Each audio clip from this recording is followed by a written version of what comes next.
In this week's episode of Naruto Shippuden, Kakashi infiltrates Hidden Rain Village, Sakura decides to join Team Asuma and begin the Chunin exams, and the Seven Tails Jinchuriki journeys to Konoha. In this week's Chunin exam episode, which was okay.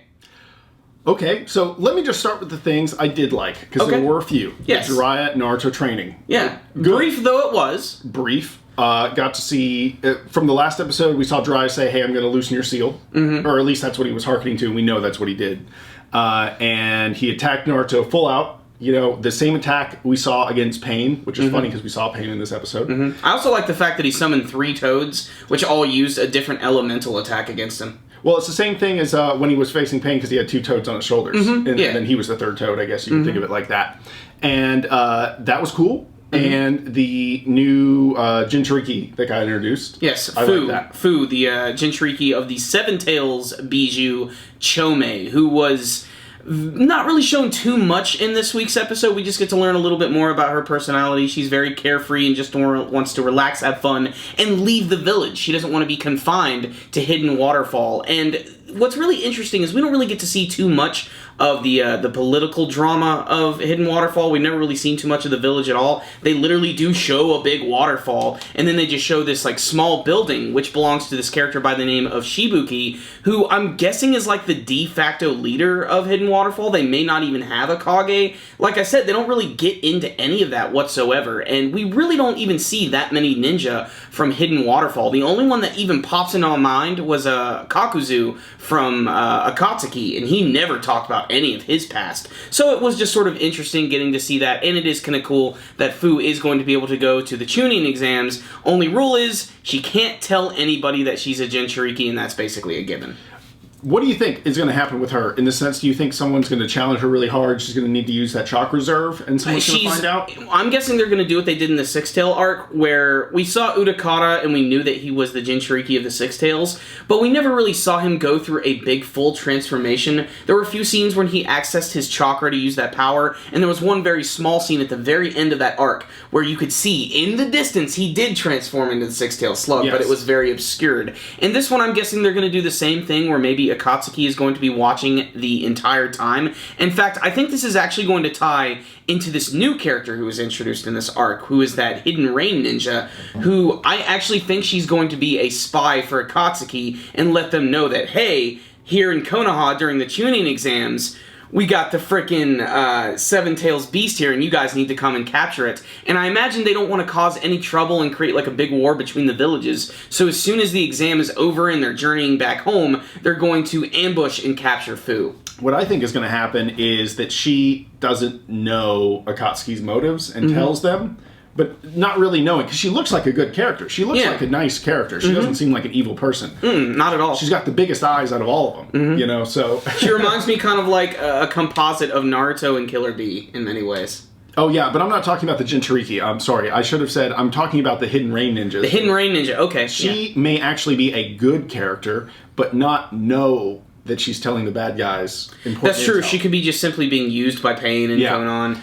And it's just interesting to finally get back to Hidden Rain Village again, because it's that point in time where everybody still thinks that Hanzo is the leader, but Pain is running things behind the scenes. And it was really tense when Kakashi went to the village and they decided to be like freaking Ewoks from Endor and just put spears right in his face. But really, Kakashi wouldn't lose against fools like that. He would tear those guys up. But that's beside the point. That's not why he was there. Exactly. But the other bulk of this episode is all Sakura-based. And it's just not all that exciting. Really, it's just the remaining members of Team Asuma wanting Sakura to join their team so that they can formally go into the Chunin exams. And that's a really good point to bring up, because you have to have a 3-man team in order to make this happen. Naruto and Sasuke are away. Shikamaru is already a Chunin. So Sakura is really the perfect candidate to be on their team. And at first she's very reluctant because she doesn't realize her abilities are going to be good enough. But as the episode goes on, we all know she's been training under Tsunade. She's an expert medical ninja. She's got the skills to pay the bills. She's going to be in the exam. For Christ's sake, we know it. She already is a Chunin. So I don't know why there was so much mystery and build-up behind that.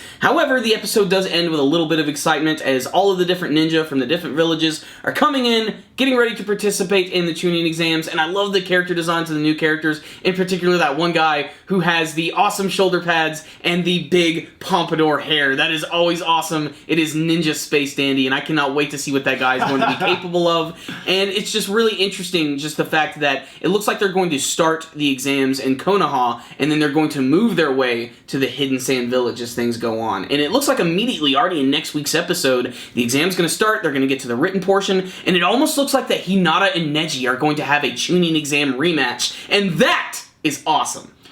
But that's next week's episode. That's next week's episode. Let me take it back to the Sakura stuff.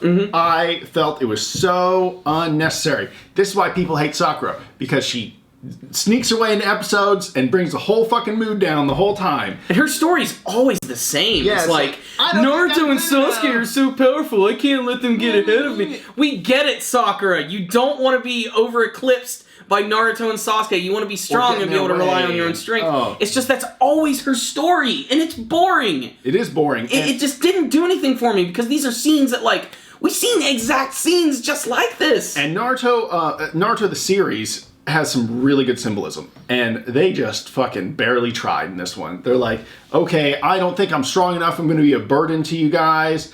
And then she almost doesn't have enough chakra to heal the guy that needs to be in the ICU that has the Usopp lips. And she doesn't know if she can do it. And Tsunade knows that she's going to do it. And then Tsunade busts in, and there's a flashback of her training with Tsunade, and Tsunade's like, you have the power in your heart. And it's so uninspiring. It's contrived. And you know what? If you were to skip it, you wouldn't miss any Sakura development whatsoever. You can argue that this is development for this character, and it's something that fans of the character will appreciate. But it happens all the way up to the end of the series, so where's the development? Exactly. It's just the same thing repeating over. So it's really just padding out for time. You can justify it any way you can, but it doesn't exactly make for entertaining watching. Rating, Corey. However, what do you say? This episode to me was not awful. I still love a lot of the elements of it. I love getting to see Fu for the first time. I like the fact that Sakura is going to be joining both Ino and Choji for their team, and I loved seeing all of the new characters at the end, and honestly, I'm still surprised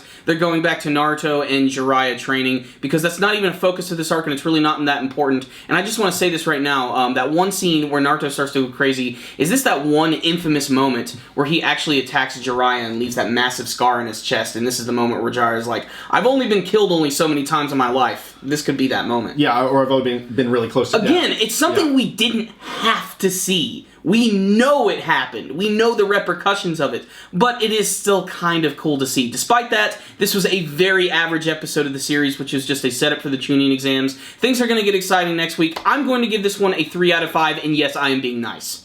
2 out of 5 for me. That's all I got. The soccer stuff just dominated the episode too much, and it wasn't good.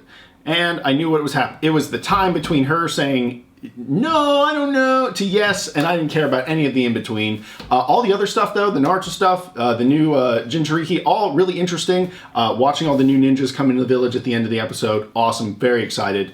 I want to see some fights, I want to see some new abilities. And, yeah, okay episode, 2 out of 3 for me, only because soccer stuff dominated. No, not that the other stuff wasn't good. That's what I thought. What do you think, Corey? Take us out.